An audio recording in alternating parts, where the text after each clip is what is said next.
Winter is coming, and I'm not talking about an 8-year adventure on Game of Thrones. I'm talking about a disastrous overnight drop in the temperatures that can devastate a garden. And when this happens, emergency steps need to be taken.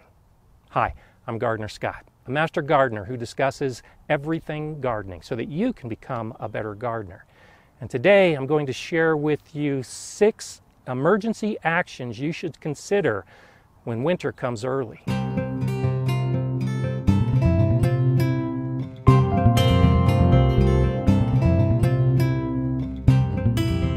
No doubt you've heard that when cold weather threatens, you should cover your plants.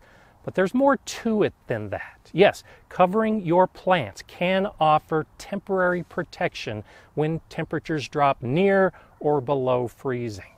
But when you have a dramatic change in temperature, overnight or virtually overnight, you really have to take more action than just covering your plants. Today, I'm expected to reach temperatures that will set a new record high. It's been very warm for weeks, but in 2 days, the temperature is going to drop to the point that it will set a new record for the lowest temperature on that date. As you approach fall and dropping temperatures, go ahead and put hoops over the plants in the beds that you want to protect. And then when the cold weather threatens, sheets of plastic are easy to drape over the hoops, and then using spring clamps, hold them in place. This is 6 mil plastic, and a plastic of this thickness can give us an extra 3 to 4 degrees of protection. The soil warms during the day, and then at night radiates some of that warmth into the air, while this plastic traps that radiant heat around the plants. And 3 to 4 degrees might be all you need.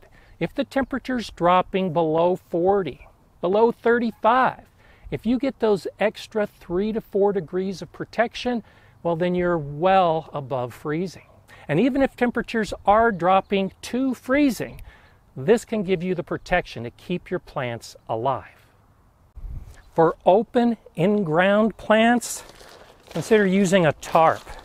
This is usually a thicker material, and something like this might get you 5 to 6 degrees of extra protection.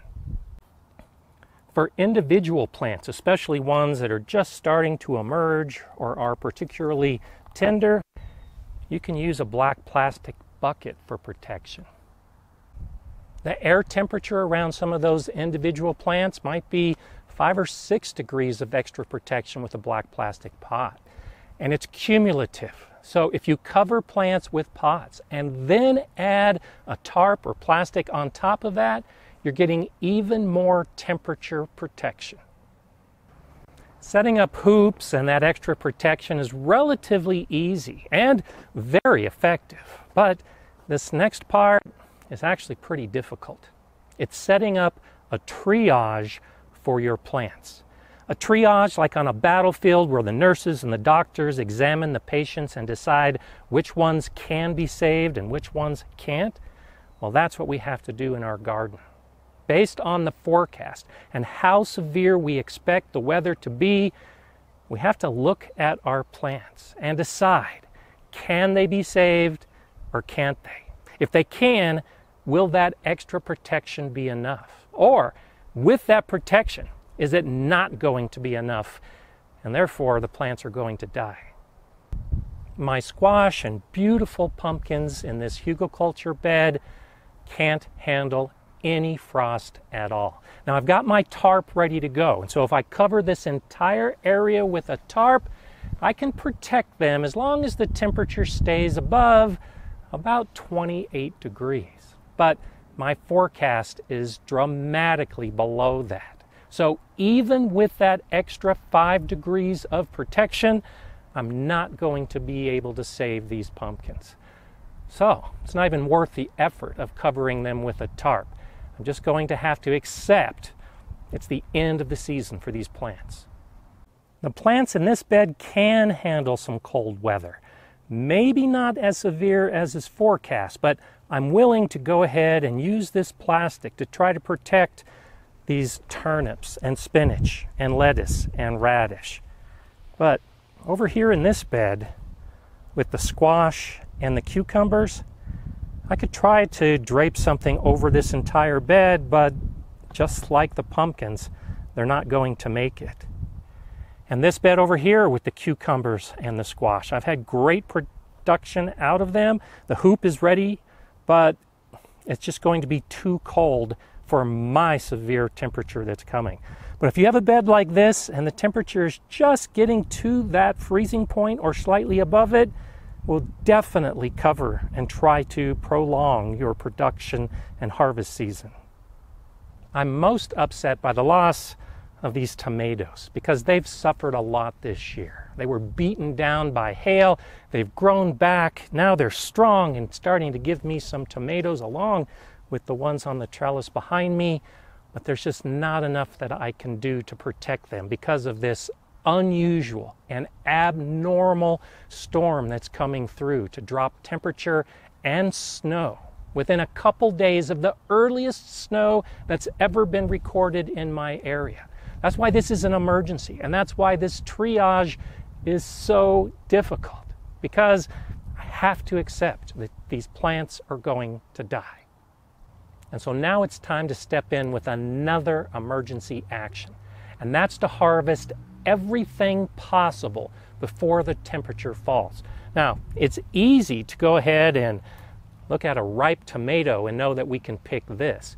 Tomatoes are great because I can also look at one of these green tomatoes and pull this, take it inside, and it will continue to ripen. So pick every possible tomato you can. Now realize that tomatoes, once they're picked green, will not grow anymore. So if you pick one of these really small, undeveloped tomatoes, it's not going to get any bigger. So try to target the ones that you know are getting close to the point of harvest. The ethylene gas within the tomato will allow them to continue to ripen. They might not be as sweet, they might not taste as good, but you'll still be able to get a tomato harvest when that cold threatens. I have a couple melons that aren't ready to harvest yet, but I've got nothing to lose by harvesting them now. I'll taste them. They might not be perfect, but at least I can say I harvested melons. There are many plants like green beans that you can harvest young, and they'll still taste good. So strip your plants of all the green beans. I'm going to harvest all of my herbs. The dill, the sage, the thyme, the tarragon, the mint. It's all being cut back and taken inside to dry. I won't be able to have fresh herbs anymore, but I can still use the dried herbs in the kitchen. There is a glimmer of hope amongst this disaster, and that's another emergency step. Take your container plants into a protected area. My peppers and tomatoes right here are going in the garage. They won't be exposed to that severe cold. And this is an abnormal weather event. It's only going to happen for a couple days. So when it warms back up again, all of these plants will come back outside and continue growing for the rest of the season that I had originally anticipated. So hopefully I'll get some tomatoes and peppers. And I'll do the same thing with these potted herbs. The herbs in the ground will go in and be dried, but these herbs can go into protection. And then I'll bring them back out, and I'll still have some fresh chives and sage and thyme until winter really comes. And don't forget about your plans for propagation. I was going to take some softwood cuttings off of this yew. Now's the time to do it. I intended the same thing last year and acted too late, and a lot of the tips were frozen off. Well, this year I'm definitely taking these cuttings before the cold comes so I can propagate and get some more yew plants. And I'll act to save my strawberries too. I've been potting up these strawberry plants. Well, it's time to cut them from the runners and take them inside. While the older plants in the ground should be able to ride through this cold, I'm a little concerned about these young plants. So, as part of propagation, I'll separate them from the mother and protect them to get past this cold spell. If you've allowed some of your plants to set seed, like I have with this turnip behind me, now's the time to go ahead and collect as much mature seed as you can. Not all of the pods have started to dry, but enough have that I can start harvesting some of this seed and some of the other seed around my garden. Once the plant freezes and dies, it's going to be questionable about the viability of the seed that remains. So try to get as much of it as you can now before it freezes and the plant suffers. I can't tell you how many broken watering heads and sprinklers that I've had over the years because I did not disconnect them when freezing conditions were coming. It's easy when you know winter is arriving on a schedule because you can unhook your hoses and you can take off your watering wands. But it doesn't take very much water at all to be in one of these heads to cause enough damage that you can't use it again. So this time I'm taking all of these watering wands, draining them, and putting them into a protected area as well. And don't forget to disconnect the hoses at the faucet and drain the hoses, because when the temperature rises, you might want to go ahead and water right away. But if there's water in the hose that's frozen, you're going to have to wait until it melts before you can use the hose again. This next emergency action may not seem as critical, but I think it's just as important. It's to take pictures. It's to take videos of your garden when it was at its peak, right before disaster struck. You should document what you've accomplished, where the garden is, how it looks. You might be keeping a gardening journal and you're probably tracking a lot of these things with the intention of taking some pictures. But we get so busy with covering the plants and disconnecting hoses and carrying in containers and collecting the seeds and all the rest that we forget to actually document what we have. It's so bad when the disaster hits and then you look and think, oh, I really wanted to take a picture of that plant. Well, do it now. And I hope the disaster doesn't hit.